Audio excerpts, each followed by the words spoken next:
Sans objectif, pas de stratégie marketing immobilière viable. C'est ce que nous allons voir aujourd'hui dans cette vidéo.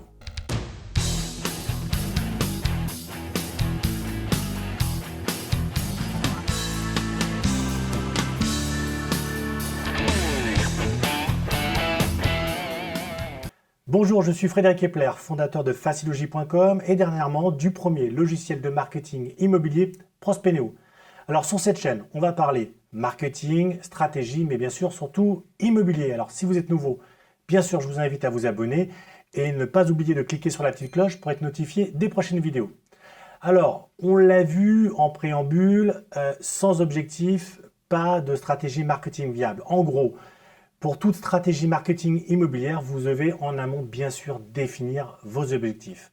Alors ce que je vous propose dans cette vidéo, c'est de la découper en 3 étapes. On va donner une petite définition en amont déjà en préambule pour savoir ce qu'est une stratégie et ce que veut dire un objectif commercial par exemple. Ensuite, on définira comment voir et comment définir ces objectifs, comment construire votre stratégie en fonction de vos objectifs et enfin de voir quels sont les bénéfices d'une telle mise en place. Alors, vous avez été nombreux et vous êtes nombreux aujourd'hui à utiliser des leviers comme par exemple la visite virtuelle. La visite virtuelle qui vous a permis dans de nombreux cas, surtout dans cette période de pandémie, de pouvoir pérenniser votre business et d'accompagner avec des visites à distance vos acheteurs dans leur processus d'achat. Cette technique aujourd'hui, et la question que je vous pose, c'est de savoir est-ce qu'elle a été intégrée aujourd'hui dans une démarche globale? Est-ce qu'elle a fait partie d'une composante aujourd'hui de votre stratégie marketing immobilière? Ou est-ce qu'au contraire, vous l'avez utilisée par dépit, suivant la situation dans laquelle vous vivez, ou encore parce que ça faisait cool, ou encore parce que votre concurrent l'avait déjà fait? C'est souvent le problème aujourd'hui des leviers marketing qui, utilisés de façon complètement isolée, posent souvent 2 questions. Celle de est-ce qu'elle nous permet d'atteindre les objectifs qu'on s'est fixés et surtout quid de l'impact sur notre propre rentabilité. D'ailleurs aujourd'hui on peut imaginer exactement comme beaucoup de business, et l'immobilier d'ailleurs n'y échappe pas. Il ne suffit pas aujourd'hui, par exemple, de vouloir prendre des solutions innovantes ou encore de vouloir faire des campagnes email, des campagnes SMS, de lancer des séquences email par exemple, sans définir en amont vos objectifs. En immobilier comme ailleurs, il ne suffit pas aujourd'hui de vouloir lancer des campagnes marketing, des campagnes SMS ou encore des séquences email sans définir en amont les objectifs que vous souhaitez atteindre. C'est exactement le même exemple qu'une voiture qui a besoin d'essence pour avancer, d'une route pour rouler et surtout d'une destination à laquelle aller. Donc aujourd'hui, retenez bien qu'il est important et même essentiel de définir en amont vos objectifs avant de définir une stratégie marketing. Mais je voulais juste revenir 2 petites minutes sur la notion de stratégie marketing. L'objectif, on l'a bien vu, c'est, on va dire, le point que je souhaite atteindre. La stratégie marketing, c'est donc l'ensemble des leviers, des moyens qui vont me permettre, ou des actions qui vont me permettre, que je vais mettre en place pour atteindre ces objectifs. Alors, comment définir ces objectifs? En gros, en un mot, c'est objectif d'abord, stratégie marketing immobilière ensuite.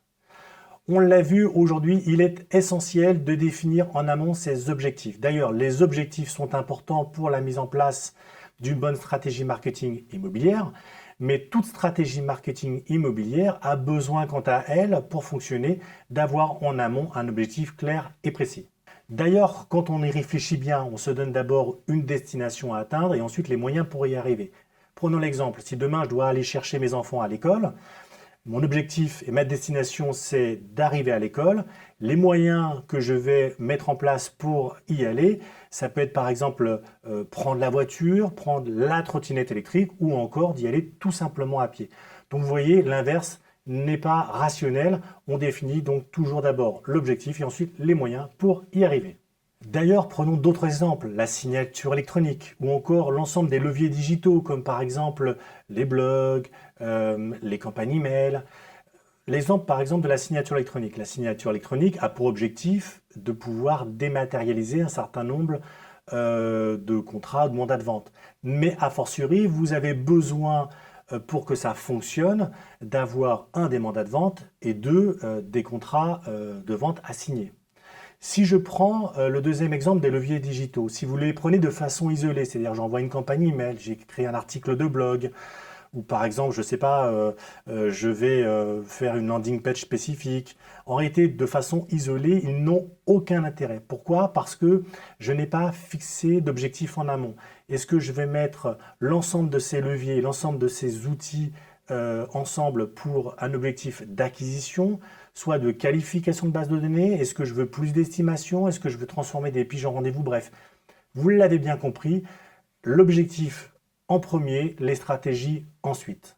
Il est donc essentiel de construire votre stratégie marketing et des leviers que vous allez mettre en place en fonction des objectifs que vous êtes fixés.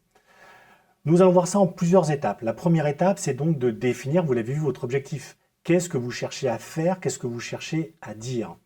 Ensuite, vous allez définir à qui vous vous adressez. C'est ce qu'on appelle en marketing les personas. Et puis surtout, à quelles problématiques et comprendre les problématiques de ces personas et comment vous allez pouvoir y répondre. Enfin, très important, c'est de déterminer aujourd'hui les moyens pour communiquer avec ces gens-là. Donc on va parler, on en a vu tout à l'heure, les outils CRM, les outils marketing. Ensuite, essentiel, ça va être de déterminer votre offre. En gros, ces éléments qui vont permettre de lever tout simplement les freins de votre cible. Ensuite, vous allez pouvoir tout simplement en mesurer les effets et puis surtout réajuster. Et c'est ça qui est très important en termes de construction d'une stratégie marketing. C'est la combinaison de tous ces éléments qui vont vous permettre d'avoir quelque chose vraiment d'efficace.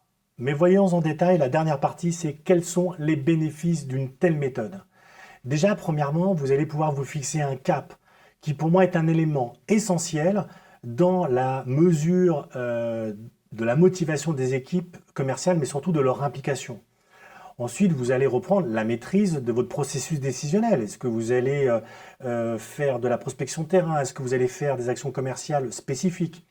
Ensuite, vous allez aussi vous fixer un cap. Et ça, c'est très très important, c'est-à-dire que vous allez pouvoir avoir une vision commerciale sur du long terme. Après, vous allez pouvoir aussi en mesurer les effets. Et ça, c'est très important. C'est quels sont les objectifs que vous êtes fixés, qu'est-ce qu'il vous reste à faire aujourd'hui pour les atteindre. Et puis enfin, c'est de pouvoir en mesurer aujourd'hui les retours sur investissement, combien ça vous coûte, combien ça vous rapporte, de pouvoir maîtriser votre budget à n'importe quel processus de votre stratégie marketing. Alors, comme vous l'avez vu, en premier, vous devez définir bien sûr vos objectifs. Ensuite, vous allez mettre un ensemble de moyens pour les atteindre au travers de ce qu'on appelle votre stratégie marketing immobilière.